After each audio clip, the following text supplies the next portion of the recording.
sa ating minamahal na Vice Mayor. Una, bago kong banggitin na mga pangalan nitong ating mga special na bisita, salamat sa Diyos. Salamat sa Diyos. Karoon tayo ng pagkakataon na makapaglingkod sa kapwa. Sapagkat halos lahat ng naparito, kundi halal, ay bahagi ng pamahalaan. Many are called, but few are chosen, as like sabi nga sa salitang Ingles. Kaya salamat sa Diyos sa pagkakataon na tayo'y nabigyan na maglingkod at magmalasakit sa ating tayo. Sa ating minamahal na Vice Mayor Chi, sa ating Congressman sa Distrito 5, Congressman Erwin Cheng, Congressman Ernest Junicio, nagbigay din ng kanyang representative dito, at sa ating Direktor ng Manila Health Department, na kasama natin din noong kasagsagan ng pandemya, Director Grace Padilla, at yung aming Yung sa likod sila kung siya 7 direktor. 7 na direktor ng ng MHC Hospitals or Manila City Hall Hospital. 7 na po, kasi 7 na ang hospital natin sa lungsod ng Manila. And special mention ko lang. At the end of the day, this will incur cost, this will incur resources to have it effective delivery of our services. And we cannot do it without our national government partner. Pwede bang lakasan yung palakpak ninyo sa PGH?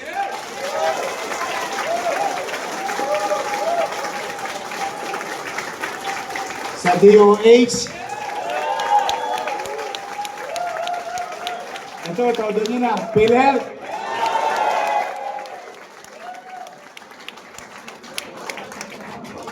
Nakasama ninyo dahil ako mangangarap at hindi ako titigil mangarap. Una-muna, wala naman tosgas yun. But with the help of people, like the doctors, specialists, or individuals in the respective fields of undertakings na magaling, natutuwa ako. Long overdue. Sa totoo lang po, nung naitatagto, nandyan ang MRI machine. Pero pag tinanong mo yung mga barangay chairman natin na naparito at mga kapitbahay natin, wala silang idea na may MRI machine tayo. Only a few who knows na may CT scan machine tayo. Only few who knows. Sa pagbasa ko ng mga sulat ng mga tagalungsod ng Maynila, isa sa nakita kong common cancer killer sa ating mamamayan ay ang breast cancer. And yet we have a machine, a diagnostic machine for early detection and protection. Yung ating mamo, yun na nga yun. Our ultrasound machine is better than to some private companies. We have 4D machine na ultrasound. At itong cat lab, nung itinayo to, nung binuksan natin noong unang termino, nanamlayo ito. If somebody did their job, we could have saved 1 person last week. Could have saved it. Kakaramdam siya ng paninikip ng dibdib. Gusto niya magpa-check up, hindi siya naka-avail. Sumalangit daw ang kanyang kaluluwa. Yun, inatake nga sa puso. See, yes, we are proud of our doctors and nurses and our medical specialists. But no matter what, kuminsan kasi napapagalitan natin yung ating mga doktor, yung ating mga nurses or medical frontliners.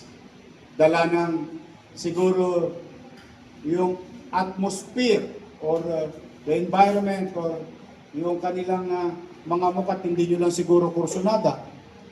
Pero sa totoo, sometimes they want to address you. Sometimes they want to heal you. Sometimes they want to cure you. And really give their best. Pero kung kulang ang makina, kung kulang ang gamot, ano naman ang gagawin nila? Sa totoo lang, hindi nila kasalanan. Kasalanan ng gobyerno. Na hindi ibinigay ang mga bagay na magagamit nila sa mga pasyente. Kaya nabubuntunan natin ng sisi ang ating mga doktor. Hindi ko rin kayo masisisi, mga mamamayan. Alam mo, I think the doctor knows this better than me. Ang isang pasyente na may sakit, walang mauunawa ang katwiran niyan. Dahil talagang ang iniisip niya, yung pain, the suffering. Yun ang, kaya siguro ang pinakamabisa ay pag-uunawaan na lamang ng pasyente at ang ating mga medical frontliners. But rest assured, in our own little way, despite of lack of resources, we will always continue to support our doctors and nurses to have proper diagnostic facility, tools that they need. Alam niyo ba rito, nung mag-mayor ako, itong pangalawang mayor ko, ultimo hiringgilya. Wala sila. Ultimo latex. O yung gloves. Wala sila. Can you imagine that? And yet, you're expecting to have an amoxicillin? Expected them to have a biogesic or what you call paracetamol? And these are the things that are not present in our hospitals. Kahit na nag-aral pa sa Harvard yung mga doktor natin, hindi rin tayo magagamot. Kaya, it's an entire loop, no? It's a loop where the government do its part, the professional do its part, the facility will deliver its purpose. Yan tayo ngayong araw nito. Katlab, 1,600 plus LGUs. Maghanap kayo kung may katlab sila. Even most of the private hospital, wala silang ganyang pasilidad para sa ating kaalaman ng ating mga punong barangay na nandito. Only, except PGH and Heart Center, but only local government unit may katlab ang lungsod ng Maynila.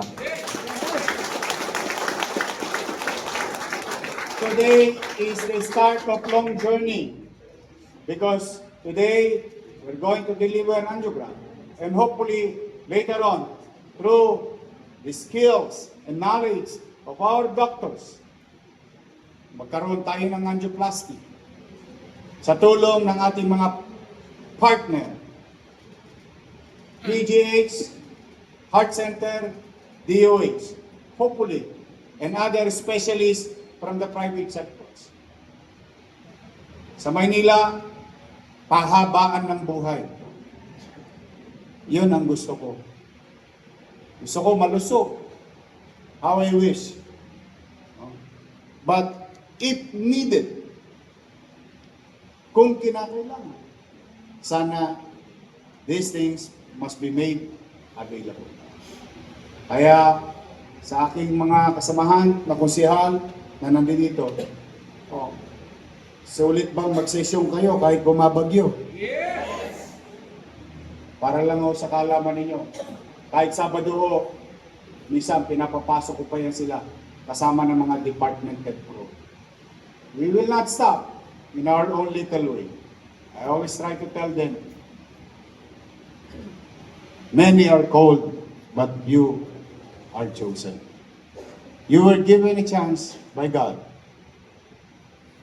to be of service to others. At tayo, katulad na rin na nasabi ng mga matatanda natin.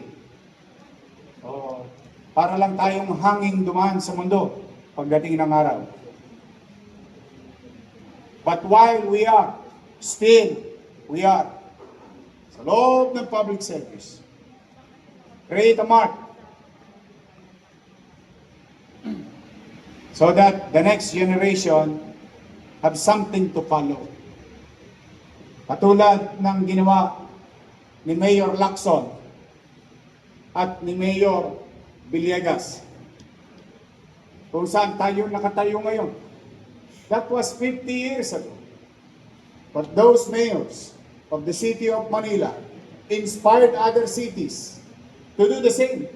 And that's why we continue to honor them, immortalize them in our own little way sa present population ngayon. So that we'll be reminded that kapag kayo ay nagbuti sa inyong kanya-kanyang tungkulin at gawain, the next generation will immortalize you the same day, sa same thing that we're doing to Mayor Lacson and Mayor Villegas. Kaya may ospital ng Maynila, kaya may pamantasang lungsod ng Maynila dahil sa mga alkalde ng lungsod ng Maynila. Yun, yung dalawang tao. At nabanggit na rin ni Director Grace Padilla that just beside this building,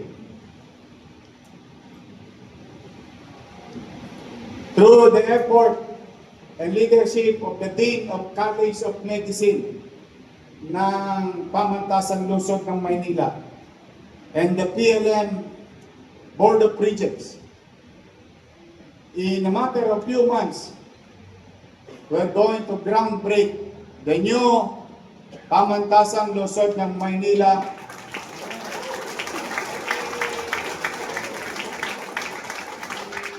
a few meters away from this institution. And I was told during the course of our meetings in the school ground with the Board of Regents, on a regular 300, 500, that we can accommodate to produce doctors and nurses and other, what you call, allied health professionals. The Dean herself said, on what we're going to build here can produce 5,000 medical professionals. So you do the math. You do the math. From regular 300 to 500, we are now going to produce thousands. And that's what you call participating in nation building. Your city government will continue to participate and produce more medical professionals in our country so that mabulunan ng mundo at yung spill matira sa Pilipinas nang hindi na tayo kapusin. You cannot blame them. They wanted better things for themselves. I'm happy for them. But I'm proud to those who stay.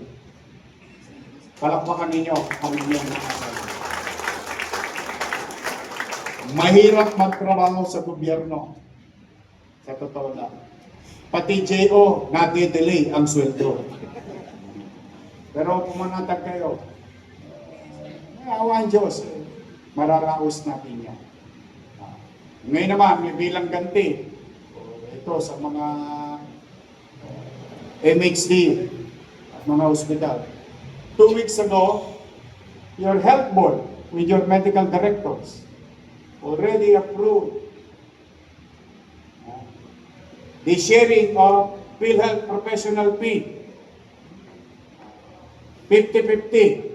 50 for medical and 50% to non-medical. Now, I'm just waiting for your salary paper. Kaya kulitin nyo na ang inyong mga direktor ng ospital. Kasi para sa inyo yan. It is there already, accumulated. And I guarantee nobody will touch it. That is for our MHD and our 6 hospital, now 7.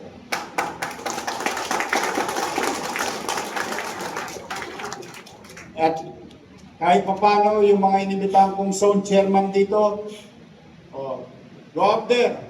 Tell your fellow barangay chairman and your constituents that there is such facility. Highway Waste 896 ang na-invite ko. Pero wala tayong lugar eh. Buti nga ito nakupahan na natin. Saan kayo nakakita? Ginawa tong ganito. Nawaglit lang ako sa saglit eh. Alam niyo ba naging opisina to? Kita mo talaga pag walang direksyon ang leader is smorgasbord.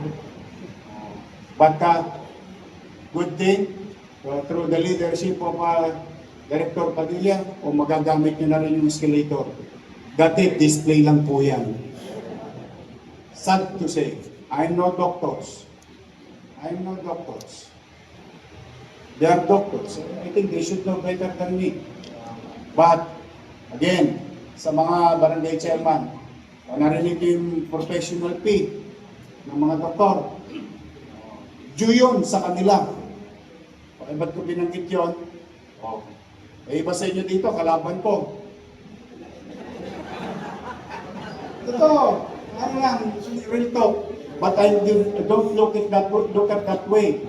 Oh. Kanina, sabi ko sa inyo, sa Miyerkules, pwede nyo nang tirahin. Ipinagkait sa inyo. Itinako sa inyo. First quarter, second quarter. Dapat yung mga kakampi nila, dapat kahit paano nagbiyaya kayo. Pero pati kayo itinako sa inyo. I'm guaranteeing you. Because that is due to you and for you. Oh. Na-release ko na. Sa lahat.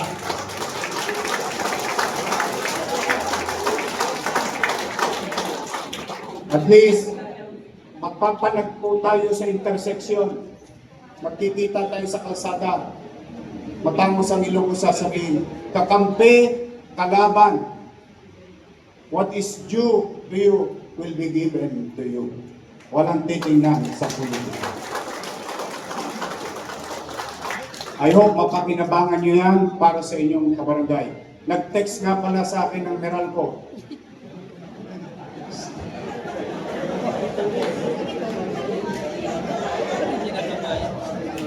Nung ina-announce ko nung Biyernes yung RPQ nila, Dr. Gap, tinago sa kanila for 2 quarters. I found that 5 days ago. Release it immediately for them. By Wednesday, nasa mga pangko na nila yun. Ang problema, habang nagla-live ako, nagpasalamat yung Meralco. Yorme, thank you mga kabayan ng mga chairman sa kuryente. Unless, kasosyo kayo ng Meralco. I'm happy for you. So sabi ko nga, this government, this administration, hindi kami perfecto. Hindi kami magiging perfecto. But we will do our job. Pamisan-misan, hindi ko ninanais maging madalas ha. Pamisan-misan baka matalisod ako. Madadapa ako. But mind you, sa bawat dapa ko, yan ay magiging alaala ng kamalian at kakulangan. At gagamitin kong leksyon, pagtayo, huwag na muling ulitin yun. Upang we continue to move on, move forward, and to have a better fiscal situation and physical situation of the city of Manila. Again, today, this is our proof of our dreams and aspirations as leaders of the city to continue to invest to our people, to continue to pursue, deliver MBN, minimum basic needs, education, healthcare, housing, and jobs. That's where we are going to invest. Whatever is left and whatever is the future resources that will come to us, thank you. We'll continue to utilize it to deliver such service. Pagbubutihan namin And I encourage each and every one of you later on, join us. Look at this. This is your money. This is not my money. Inutang ko to. Di ba sinabi nyo, dami kong iniwang utang? Sabi ko nga sa inyo, kahit City Hall, look, natatas ako kay Tambunting yan, makaraos lang tayo.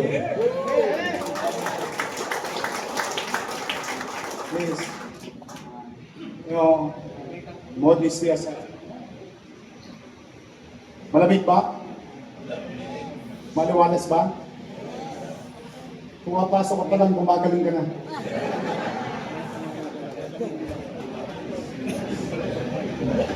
Tapos pag nandiyo ka sa taas, malapit ka na.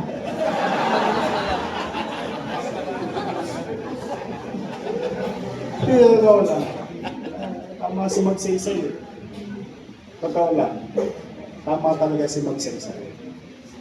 President Magsaysay said, those who are blessed in life must have more than those. It's a good feeling when you see patients and you ask them randomly, nagpagamot ka ba? Opo. Ay, kamusta naman? Okay naman po. Nagpagamot ka ba? Opo, patay na po yung anak ko. Eh, pali, huwag kang makalala. Parang ganyan ang buhay. No, these are the things that baterya mo sa buhay. The affirmation of your people. And sa atin naman, ayun naman, I hope sa mga kababayan natin. Yes, it's true. It is our job to deliver good, efficient, effective services. Yes, that is our job. But I hope you don't mind sa mga kababayan natin. Habang kami naman talagang dapat, the word is dapat, gampanan ang aming tukol. Hindi naman siguro mahirap magsalita ng thank you, no? Pag nakita nyo naman yung aming mga lingkod bayan, sa tingin ninyo, sila na may nagbuti, ginampanan na kanilang tungkulin, through your thank you, you get inspired. Through your thank you, you get energized. Through your thank you, lalo kaming ginaganahan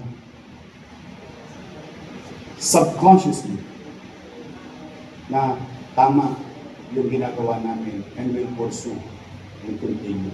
So sa inyo, lahat dito, sa mga batang Maynila, gamitin ninyo ito. Mga chairman, mauna na kayo. Kasi yung iba rito, kilala ko, maraming minahal eh. Baka barado ng mga puso nyo. No, hindi. Go spread the word. And tell everyone. Kasi, nangihinayang ako sa, alam mo sino talagang tatamaan ito? I mean, effectively. Yung mahirap, definitely. Definitely. Wala na isang toss gas. Pero sa totoo, ang nakakaligtaan natin, yung middle class. Yun, nawawala sa isipan yon na itong ganitong klaseng pasilidad, ang unang talagang makikinabang is the middle class. Kasi yung mahirap, dapat ang makakuha ng libre. Kasi wala man tsapo eh. Pero yung middle class is the one who keeps on saving money. No, nagtatabi talaga ang middle class, nag-iipon yan. Para pag may aberya, patungkol sa kalusugan, may mapupulot sila. But with this facility, they don't need to. Because they're going to get it for free. And everyone will get it for free.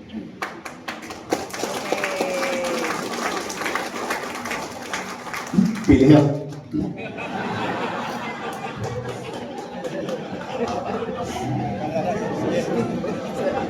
Magaling ang PhilHealth ngayon.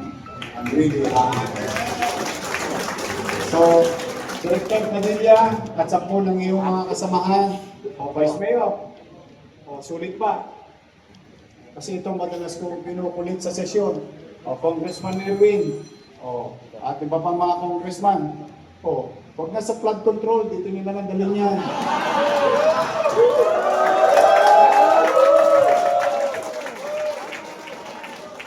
Let our hospital be flooded with budget. O si Congressman Erwin Cheng, yung itatayo ditong cancer center, tuloy ha. Kayo mag-aalala. Baka kinakabahan kayo. Kasi hindi ko siya kapartido, baka itigil ko. Hindi. Eh, binigay ko nga budget niyo, pwede ko naman itago sa inyo eh. O, pero binigay ko, no. Pag sa tao, beta ang politika. Tayo, ano, tulong-tulong. Ayan, tuloy ang cancer center ninyo dito. Kaya, nananawagan ako sa mga congressman.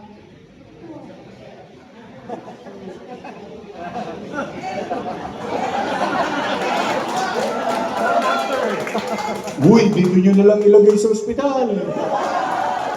Buti pa si Kong Chen, kanina bumulong sa akin, boss, pwede ko bang dalhin dito yung mait ko? Imagine mo yun, ha? Just imagine, sa totoo lang, if everyone will just do their part, tingin ko naman, duduwag eh. Basta tayo, tulong-tulong lang. Ha? Mag-iingat kayo. Tibayan ninyo ang puso ninyo. Pag kung kailangan tumutungo na yan, huwag kayo mag-alala. Mauna na kayo rito.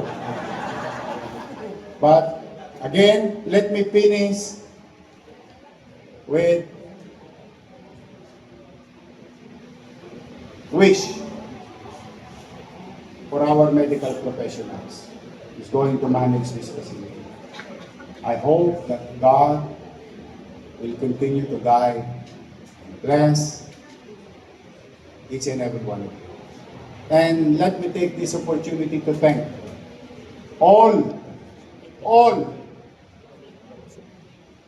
members of the health sector, doctors or medical and non-medical.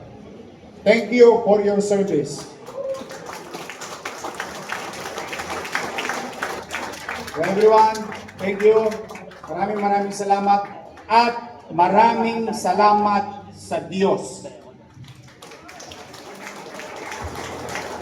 At mag-iingat kayo, pagpalain nawa kayo ng buong may kapal. Sabay-sabay, Manila! God first, thank you.